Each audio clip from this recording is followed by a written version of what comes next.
it feels so good to be here today. What's up, everybody? Welcome to a very special start time with the early edge in our NFL Futures Prop Spectacular. Over the course of the next 30 to 45 minutes, two of my absolute very best are going to break down props from a position standpoint. We're going to talk awards, and you better have your paper. You better have your pencil because there's a lot to talk about, a lot of picks, and we want you to be ready to cash. So what do? When I need to do this show better than anybody else, I call two of the best prop bettors in the business. You know him. You love him. First and foremost, he is the counselor of cash, Sia Nejad. Good afternoon, sir. Good afternoon, Coach. Good afternoon, Proppy. We are 2-2. That's not a Chuck Woolery reference. It's an Emmitt Smith reference. We're 22 days away from NFL kickoff. Cannot wait. That's exactly right. If you are watching live right now, 3 weeks from tomorrow, Lions-Chiefs live from Arrowhead. And our next expert, oh, you know him. And he's like a caged animal. He's like a rabid dog. He's been in the lab for months getting ready for today. PropStarz, good afternoon. Coach, cousin Sia. Coach, you were not kidding. I have literally been in the lab for months preparing for this stream. I am chomping at the bit. I have never been more excited for an NFL season. I am so pumped up, guys. Translation, you don't need to go anywhere else. So, gentlemen, let's jump right into it. We're going to do this in different parts. If you watched our NFL Futures episode from Monday, and by the way, it's live in your feed. If you haven't done it, I encourage you to go and do that. Then you know we like to section it out. So we're going to start, gentlemen, if you don't mind, with positions. And the most important position in all of sports. And I know you two. You guys love me. You love how I run the brand. And you know that you would never start the show, either one of you, with an under, because you know Coach hates unders. So who would like to go first? Exactly. Proppy, you're up first. All right, Coach, we're talking quarterbacks. I want to preface by stating that it is rare when it comes to season-long player props that I will play an over. There are exceptions to that rule. This is one of those. So I'm going to go with Jalen Hurts to throw at least 23 touchdown passes. This is a very low number for the quarterback of this Philadelphia Eagles offense, which in my opinion, and I think most pundits' opinion, is going to be one of the more explosive offenses in the NFL this season. Weapons all over the place. We got a glimpse last season. Hurts threw 22 touchdown passes in 15 games. A lot of those games he was sitting during the second half. He missed the final 3 weeks or 4 weeks of the season with that injury as well. So that 22 number, in my opinion, is far closer to Hurts's floor than his ceiling. I also think he's going to continue to develop as a pocket passer. We saw the development occur last season, made some real strides. I expect that to continue after signing that mega extension this year. There's just weapons all over the place for this Eagles offense that I think is going to be extremely potent. When I am playing season-long overs, which again is a rare occurrence, I need to feel comfortable that the quarterback or the player, in this case Jalen Hurts, can get there in 3/4 of the season due to the amount of injuries that one player can, naturally take on during the course of the season. So this is a number, in my opinion, that Hurts can get to playing just 12 to 14 games. If he puts in a full 17-game season, he will breeze over 23 passing touchdowns. Did you have one other with Mac Jones, perhaps? Or do we take that off the board? I apologize, Coach. Yes, there is another one that I liked quite a bit. Mac Jones, under 19.5 passing touchdowns. Great spot to fade Mac, in my opinion, who is going to be quarterbacking this New England offense. We saw last year he was in and out of the doghouse, in Bill Belichick's doghouse last season. Bailey Zappi got playing time. If you look at across at this New England, his weapons, we're looking at the slowest receiver group and tight end group in the league, in my opinion. Juju Smith-Schuster, maybe the fastest receiver on the field, and this guy hasn't been able to separate since he entered the NFL. Ramondre Stevenson, who ran a 4.56 40, actually has the fastest 40 time of all of New England's skill position players. So I think this New England offense is going to really struggle. I think Mac Jones has regressed since he's entered the league, Coach, and I also think he may not even play the full season because of the struggles. I think we'll see Bailey Zappi end up getting some starts in as well. So it's an excellent spot to fade Mac Jones, in my opinion. So we have an over and an under. See, I'm coming to you. Why do you like the quarterback in Detroit to fade him? Yeah, well, it's the Rams actually, and it's Matthew He Stafford, used to play there. formerly Yes. Detroit. But you know what? You know what happened, Coach? Yeah. You associated my under in the Detroit Lions with just being bad, and so that's where you went with it. But I'm taking Matthew Stafford under 3,700.5 passing yards at -110. You can get this over at DraftKings. Listen, the question you have to ask yourself when it comes to the Rams is how good is this team going to be? I mean, they are going to be, I think, one of the doormats of the league. So you've got that sort of factored in, and it begs the question, does Stetson Bennett get time at the end of the season? But let's just say for the sake of argument that that doesn't factor in. We have Matthew Stafford, who's 35 years old and has a pretty long history lately of injuries. So the question of whether he goes the full season, I think the answer to that is most likely no. 9 games last year, he averaged 232 yards a game.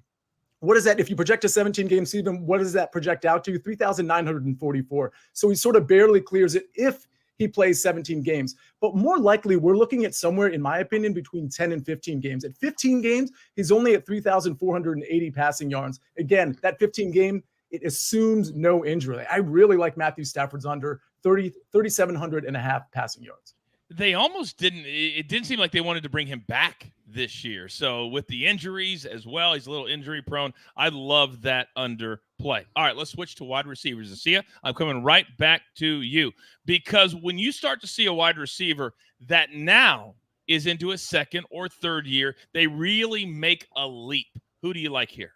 Yeah, you're absolutely right. I love how you just put that, because it's Chris Olave. Chris Olave's touchdown total is 5.5, and it's actually juiced to the under here. And I think Chris Olave is going to have a breakout season. He had a really nice season as a rookie last year. Now he gets Derek Carr, who's more prone to throwing it downfield. And either way, as a second-year receiver, I think Chris Olave, who had 4 touchdowns last year on 119 targets, I think we're going to see an increase in touchdown production, but also in targets. And honestly, from a receiver core standpoint, even if Michael Thomas is healthy, Chris Olave is the alpha in this group. And for the record, the Saints defense, they really got revamped. They lost some guys in free agency. I think this defense is going to wilt a little bit. And I think Derek Carr and company are going to have to pass the ball a little bit more than is expected. Therefore, I think Chris Olave's targets go up. I think his touchdowns go up, and pretty much everything goes up from a reception and anything else standpoint. So Chris Olave at plus money, at plus 100, over 5.5 touchdowns. Again, I think you're right, Coach. This is potentially a breakout year for him.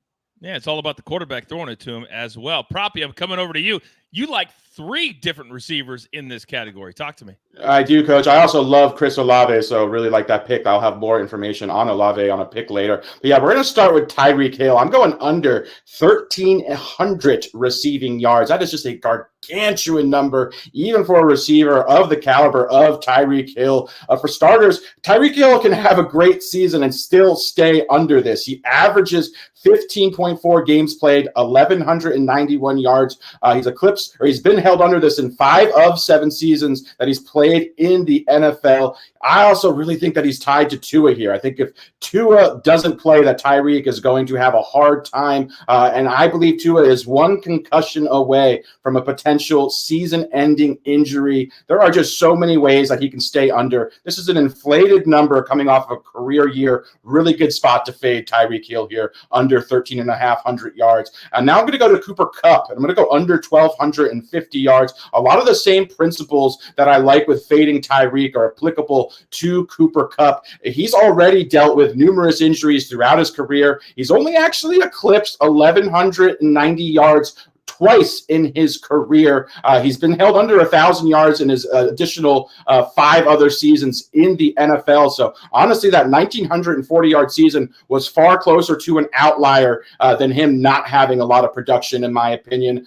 Very much tied to Matthew Stafford as well. I think if Stafford's not playing quarterback, he's going to have a really hard time being productive. We also saw last year in the first 10 games of the season what that offense looked like with him as the primary target, just getting force-fed 15 to 20 targets per game. You just cannot sustain that level of targets when you're getting those, running those routes over the intermediate portions of the field and just absorbing that much contact. We saw Cooper Kupp wear down and just dealt with a variety of injuries, only ended up playing or appearing in 9 games, I believe, already dealing with a soft tissue hamstring injury in training camp, which is not a good sign as we head into week 1. So I think Cooper Kupp is an excellent fade here, under 1,250 yards. And then I'm going to talk about one of the more underrated wide receivers in the NFL, one of the rare exceptions that I mentioned earlier when it comes to going over on a season-long player prop. That is Brandon Ayuk. Ayuk over 775 receiving yards. He has quietly become one of the better wide receivers in the league, in my opinion. Just came off his first 1,000-yard season, despite playing in one of the lowest volume passing offenses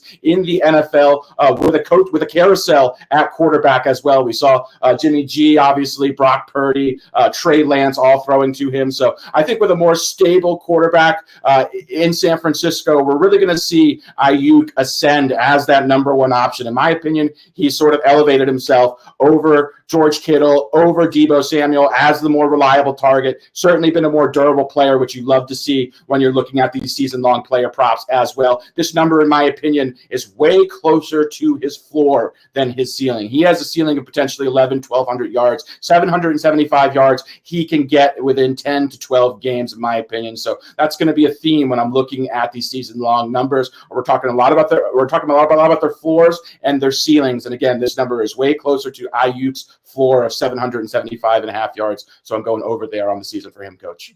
So much great information from the wide receiver position. I've got one more name. And during this offseason, didn't you find it weird, Sia, that a lot of big-time running backs didn't have a home until the last week or two, making it very, very difficult to predict what any of them are going to do because they may not even know the offense in week one by then. But you have one name that you have found a prop that you like from a running back. Who is it? Yeah, I'm going to go with James Cook, and I'm going to go with his over in touchdowns, over 3.5, which again, another plus number, plus 100. Listen, I used the word alpha when it came to Chris Olave. I think James Cook is the alpha in this backfield, and I don't think it's really disputed at this point, right? We have Damian Harris, who is already banged up, but even if he is sort of the short goal line guy to some degree, I think James Cook is going to see a ton of touches in the passing game and the running game. And for the record, even if Damian Harris or Josh Allen take over the green zone, if you will, or inside the 5 for the most part, we know James Cook can make a house call from the 50, the 40, the 30, and so on. So 3.5 touchdowns on such a powerhouse team where there's so many weapons, particularly through the passing game. Now they've added Dalton Kincaid to their passing core. You got to respect Josh Allen's arm, and I really think James Cook is going to have a lot of holes open up for him because of that. So James Cook over 3.5 touchdowns feels like an easier one to me at plus 100. Rushing touchdowns, agree. by the way. You both have found really good numbers on guys and numbers that I think are off. And that's why we do this episode every single year. I freaking love it. Boss Dome says PropStarz is firing on all cylinders. I told you. He'd be excited. We're easing into it. We're easing into the season. And now the season is 3 weeks from tomorrow. And we are so lucky. And I say it all the time, but so lucky to be working for one of the big networks that carries the NFL. How about a little tease? Driving into the stadium, seeing everybody tailgating, I get that ready-to-go feeling. To walk through the fan section over there and see that many people excited about football, so I'm really looking forward to it. You get away from football for a little bit and then you start missing and you get that itch again. For me, that first catch is everything. Once I get one catch, I'm in the zone. Getting back to football. It's been too long. We can't wait. Can't wait. We can't wait. We can't wait.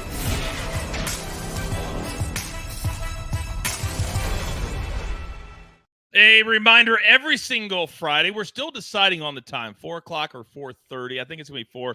You're going to see PropStarz. You're going to see Uncle Dave and a brand new member of #TheCrew on our prop show every single Friday. So if you don't see any names you like on this episode, don't worry. We'll have you covered every single week. Now, the next segment we're going to do, we're going to call it new markets or long shots. Just kind of something that if you play it, don't expect it to cash.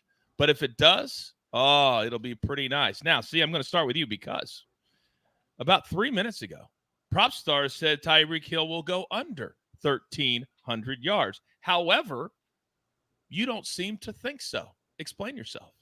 Yeah, I don't seem to think so. But in this long shot market, what we're talking about is ceiling outcomes. And Proppy alluded to that in his last take. So while I understand PropStarz take in terms of the under of 1,300, I think Tyreek Hill is going to go over, but his ceiling outcome is to lead the league in receiving yards. So that's my play at plus 1,000, 10-1. Give me Tyreek Hill to lead the league in receiving yards. He was third in the league in targets, by the way, last year. He was only 14 targets behind monster Justin Jefferson. He was second in the league in yards last year with 1,710. So he wasn't that far behind. And for the record, when it comes to Justin Jefferson, while I love him and I think he's a great fantasy play and all of those things, he might lead the league again. Let's relax on like him duplicating what happened last year. In the fourth quarter alone, the Minnesota Vikings scored 169 points. Just to give you some perspective, that's 10 points per quarter, which would that would be a rate of 40 points per game just for the Minnesota Vikings. I don't think, and that, by the way, inured to the benefit of Justin Jefferson. So guys like Justin Jefferson, I think, could take a step back. And I think Tyreek Hill and Jalen Waddle too. We know the Miami Dolphins, it's really concentrated from a target share standpoint. It's Tyreek Hill, it's Jalen Waddle, and it's pretty much nobody else. So this guy after the catch is so good. I really believe in Tyreek Hill. I think he can have that ceiling outcome. No, he certainly has the skills to do it. If everything lines up right and Tua stays healthy. Proppy, let's come over to you. You've got 4 different names, and I absolutely love them. Talk to me. Yeah, Coach, we're going to start with Chris Olave to lead the NFC South in receiving yards. You can find this around plus 150 to plus 200. This is a really creative way, in my opinion, to back Olave. Sia mentioned him at the top. I absolutely agree with Sia. I am all in on Chris Olave. I think he had one of the more impressive rookie seasons of any wide receiver in NFL history, honestly. He was 5th in yards per route run, which in my opinion is the most effective metric at grading wide receivers. Absolutely phenomenal. Only played in 15 games, still eclipsed 1,000 yards. He was actually a part-time player in the Saints offense. They platooned at wide receiver. They lined him up in the slot. They lined him up outside. It didn't matter where. He won everywhere, short, intermediate, deep. He was so effective, got open as well as any wide receiver in the league. Big upgrade at quarterback, in my opinion, with Carr coming over from the Raiders. So I love Olave to potentially lead the NFC South in receiving yards, especially looking at the rest of the competition. Carolina really doesn't have a lot of good receiving talent. The Bucs are going to be led by Baker Mayfield, which I don't think is going to be a high-volume passing offense. And Atlanta will be led by Desmond Ridder, who, again, isn't going to throw the ball very much. So I think Olave is going to lead that division in pretty much every receiving category, and I like all of Olave's props as well. Then we're going to take a look at Justin Herbert to lead the NFL in regular season passing yards. He's finished 2nd in this category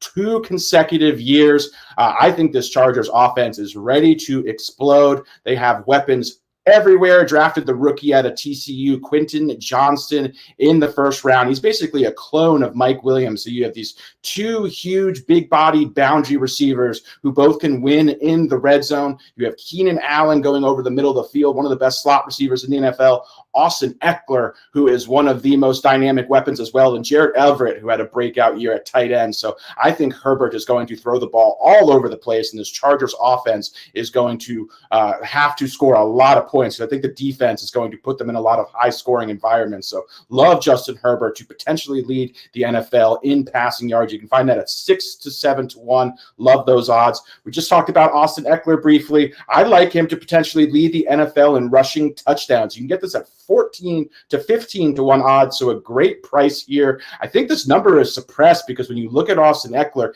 he doesn't have the traditional size of a big-bodied running back. He's small in stature, but he has a nose for the end zone, reminiscent of Marshall Faulk, in my opinion.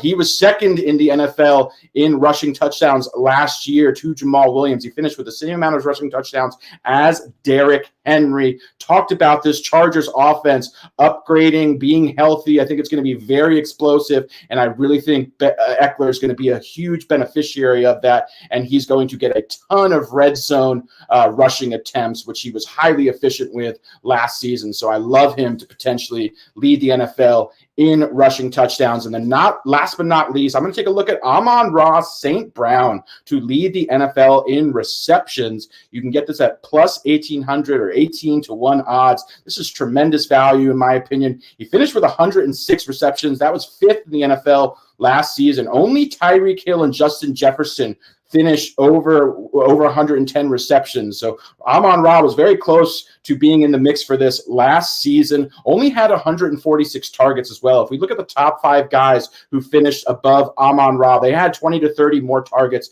than him. Coming into this season, I think that he's going to be leaned on heavily. DJ Chark, TJ Hawkinson, DeAndre Swift all vacated that Detroit offense, leaving Amon as the guy. Also, Jameson Williams, the exciting second-year wide receiver, is suspended over the first 6 games, and he's dealing with an injury as well. So I really think that Goff is going to lean heavily on the slot master, Amon-Ra St. Brown. Could see a big uptick in volume, in targets, which is what you're looking for when you're playing these long shot markets. So love his chances to potentially lead the NFL in receptions, Coach. Quick question. Where's that Chris Olave play? Where can you find it at? DraftKings. DraftKings. Sia, they're asking about over 4.5 for James Cook. I believe plus 125. Would you still like it there? Well, I mean, it depends. If he can get the price on the 3.5, that's a big chasm between 3.5 and 4.5. So I think he's going to surpass 4.5. I like the plus number, but I'd much rather take the number I gave out. Okay. Very, very good. All right. Now, we're going to speed it up. But not before I tell you. I told you we dominate football at CBS, but I love to remind you, and with all of the movement in college football, it's easy to forget where everybody lands. But we've got two of the absolute very best conferences right here at CBS. Fight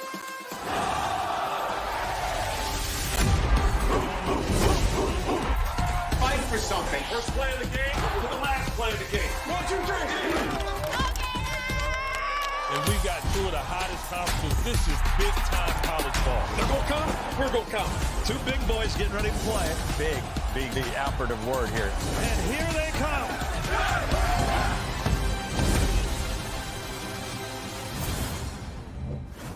Quick question, Sia. Anyone considering bad teams tanking and resting rookies or their young skill pieces?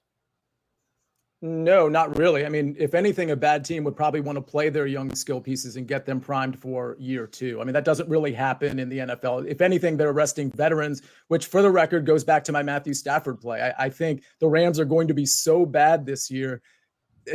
I don't see why you would even play Matthew Stafford if you just drafted Stetson Bennett. You got Brett Rippon behind him. May as well give those guys a shot on a lost season. By the way, if you're watching us live, just yesterday, the Colts announced that Anthony Richardson will be the starting quarterback in Indianapolis for the Colts. Amazing for the young stud. I think he's going to be a really, really good quarterback. And I like the fact they're going to play him. Throw him in. See what happens. All right, this is what we're going to call the speed round. 45 seconds or less, gentlemen. All right? And we're going to go through all of the awards that can be won this year. Are we ready? All right, here we go. PropStarz, I'm starting with you. You're going to do Comeback Player of the Year. Go. Yeah, I like Russell Wilson to potentially win this at 20-1 odds, Coach. This is largely a quarterback award, and it's largely a narrative-driven award. We saw Russell Wilson have a terrible season last year. Pretty much everything that could go wrong did go wrong. Got Sean Payton in Denver now, calling the shots. I think he's going to look a lot more like that version, the former Super Bowl MVP version that we saw in Seattle than what we saw last year. And he had such a down year that really a jump in production isn't a lot to ask. And I think it'll go a long way to potentially winning this award. Calling shots and throwing shots as well is Sean Payton. Sia, what say you?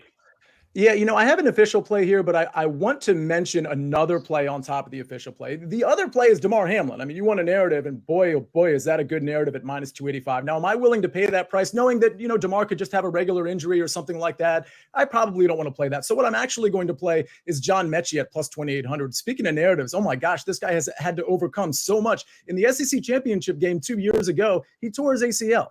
And then he gets drafted 44, probably would have been earlier, and then gets diagnosed with leukemia and has to sit out the entire 2022 season. And oh, by the way, he's really good. Again, getting drafted 44th after tearing his ACL. I think this guy is going to start in the slot for Houston. A lot of garbage time, a lot of stats to pick up. And this guy is a big-time comeback story. Good question in the chat from Big Cheese. He says, Coach, can you educate how many units is reasonable for season-long player props as opposed to week-long? Prop, you want to take that one? Really depends on what you're comfortable with. I start the season kind of with a designated amount of units that I'm willing to risk over the course of the season. And then from there, I sort of allot them based on how many I'm going to put into season-long bets, how many I'm going to put towards long shots. So generally speaking, it's what you're comfortable with. I'm personally comfortable putting up to 25 to 30% of my bankroll into the futures market, but I'm also heavily invested in it. So it's kind of just personal preference. All right. Very, very good. Now, last year, you guys don't get the joy of getting to interact like we do, the entire crew does all the time. And nothing drove PropStarz more crazy than Desmond Ridder not getting into the lineup sooner. Is that true, Proppy? That is true. I was high on him coming to the season, Coach. for the offensive rookie of the year. And that's where we find ourselves right now. So, Proppy, why don't you start us off? What do you like here? Yeah, we're going to go Anthony Richardson to potentially win this. He just got announced as the starter for the Colts. This guy is the size of Cam Newton with the speed of Lamar Jackson. I think he is the most freak athlete that we have ever seen at the quarterback position. Only started basically a season in college, so thought to be very raw, but everything that I've heard regarding how he's looked in training camp, all of his teammates have just raved about how mature he is and how much more developed he is than people were expecting. I think Gardner Minshew was thought to going to start the first maybe couple of games, but I think Richardson has blown everyone's socks off, looks absolutely amazing. When people see this guy's skill set, he's going to light the league on fire. Love his chances to potentially win this award at 6-1 odds. I can't wait to see that. Counselor, where are you headed? I'm going to Bijan Robinson as the offensive rookie of the year at plus 300. Listen, I mean, the Atlanta Falcons, we talked about it on the Futures show on Monday, where I actually had them to win the division. And it was in part because they invested in the defense and they have a pretty easy schedule. And I think they're live to win their division. And all those things actually help Bijan Robinson because the defense is going to be better. They're not going to be having to come back as much because they're going to be able to run the ball.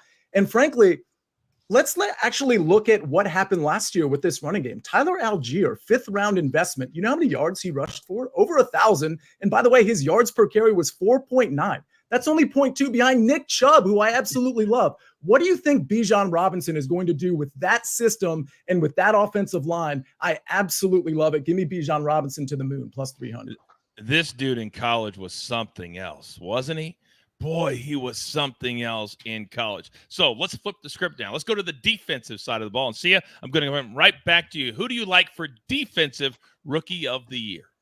This is actually amazing because I thought I was taking this very obscure long shot, and we don't discuss our picks before the show. I have no idea what Proppy is going to do. And I see right here as I scroll down a little bit, Proppy's got Emmanuel Forbes as well. I've got him at plus 2,000. And some of you are asking, who's Emmanuel Forbes? Okay, well, he's the defensive back drafted by the Washington Commanders as the 16th overall pick. He is very slight in frame, 6 feet, 170 pounds, 4.35 40, but he has great cover skills. And honestly, when you consider the front seven of the Washington Commanders, that is the strength of this team, and it's one of the big strengths in the NFL, their front four in particular. They are going to wreak havoc over passes. And what is that going to cause? It's going to cause some quick throws, some bad throws, and Emmanuel Forbes is very instinctual. He's got great hands. He's going to be able to take advantage of that. So I could see him having a couple house calls, having a handful of interceptions and key tackles, and that might be enough for the defensive rookie of the year. Proppy, back him up. Yeah, absolutely. Love the spot. I believe the Commanders got one of the best defenders in the draft when they selected him 16th overall. He was a 3-year standout at Mississippi State. He had 14 interceptions. He returned 6 of those for defensive touchdowns. That is an NCAA record in the SEC. Talk about production that does not get better than that. Those skills tend to typically translate very quickly to the NFL. He is very bendy. He has elite everything. Reminds me a lot of Sauce Gardner, who won this very award last season. He's also going to a very good defense, particularly a good defensive backfield as well. So I think he's going to be in a really good position to win this award. Love to see Sia on this as well. Did want to mention real quick regarding Bijan Robinson. I do like that pick quite a bit as well. I think that he is in a great position to potentially lead the NFL in rushing yards, which you can get at close to 10 to 12 to 1 odds as well. So just a little bonus pick for something else for you guys to take a look at. Look at Proppy, always taking care of you at home. Do you want to do the work? I didn't think so. Now, it's one thing to be offensive or defensive player of the year. It's a completely different story to be a part of all of it. And see, you already said a name that you like for offensive player of the year. Who am I talking about?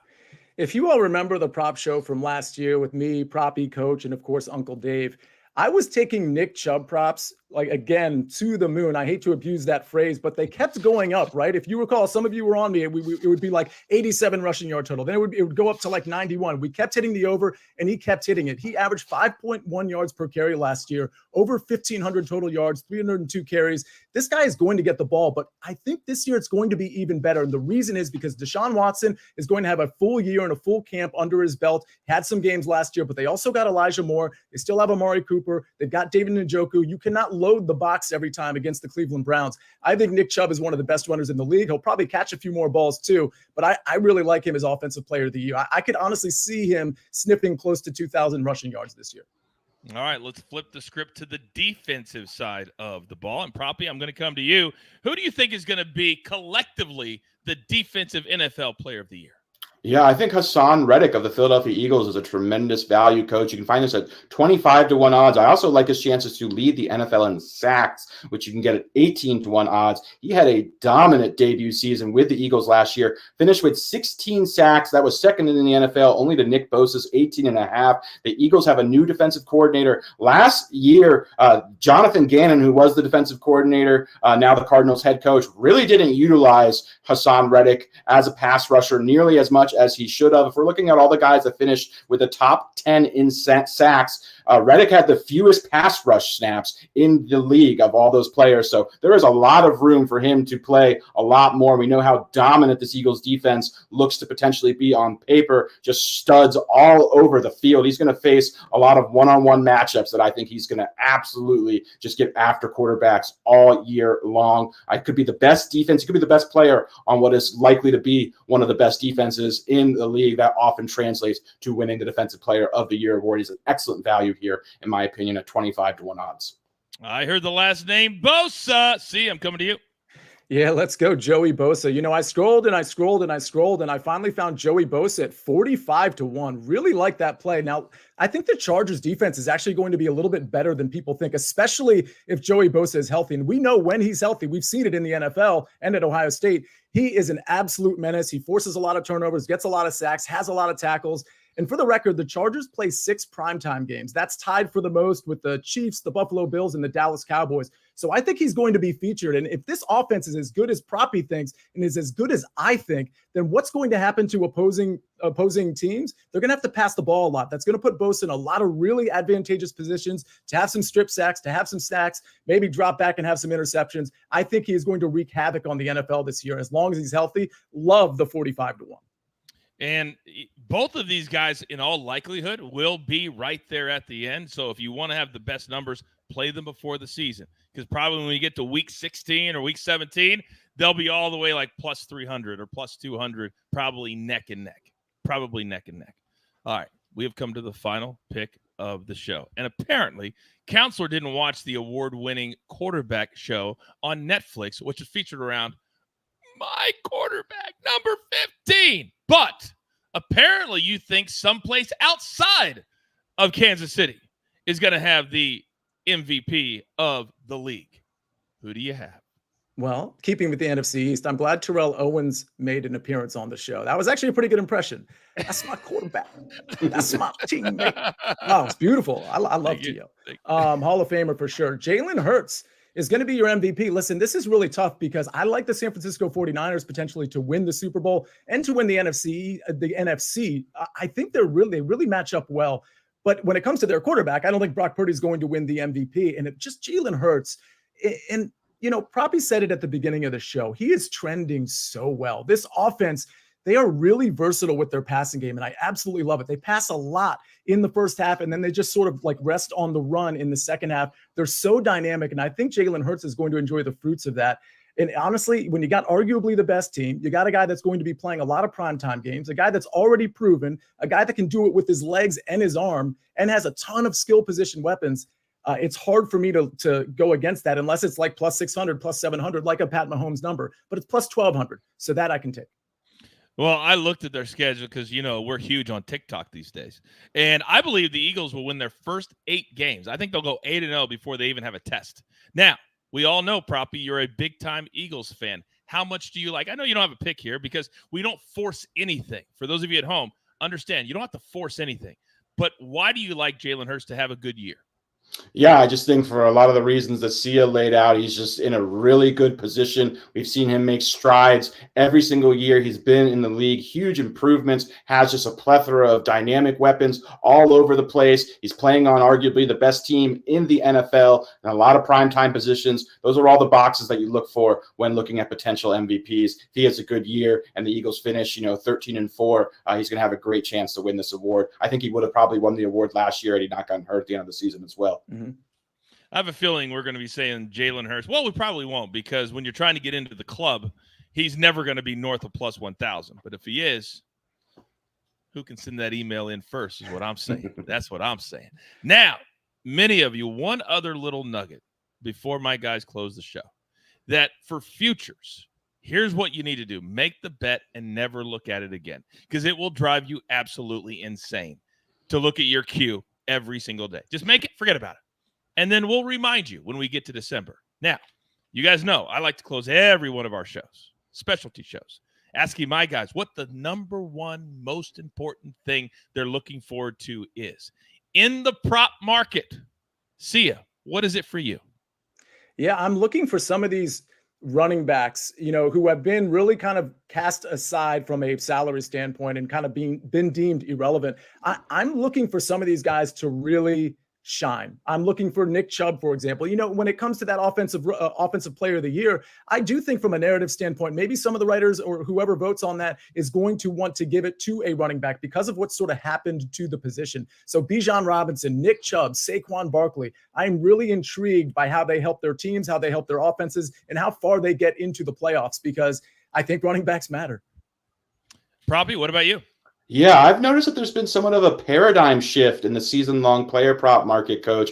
In previous years, historically, you could pretty much blindly play unders and have a pretty high hit rate and success rate. I think the market has largely adjusted. We're seeing lower numbers across the board, whether we're looking at quarterbacks, wide receivers, running backs, than we've seen as far as the season-long props are concerned. It's just something to be conscious of and aware of, probably playing a few more overs than I typically have in years past. And I would suggest to people to look at those numbers as well and factor that into your decision-making process. For those of you who have been a part of the early edge the last couple of years, and you know that Proppy's educated us that there's a lot more ways for an under to come in than for an over to come in. All right, grab your paper, grab your pencil. Here is a recap, courtesy of the Snake, always on the ones and the twos. Counselor, season-long props. Matthew Stafford, we're going under 3,700 and a half. Chris Olave over 5.5 touchdowns. James Cook over 3.5 rushing touchdowns.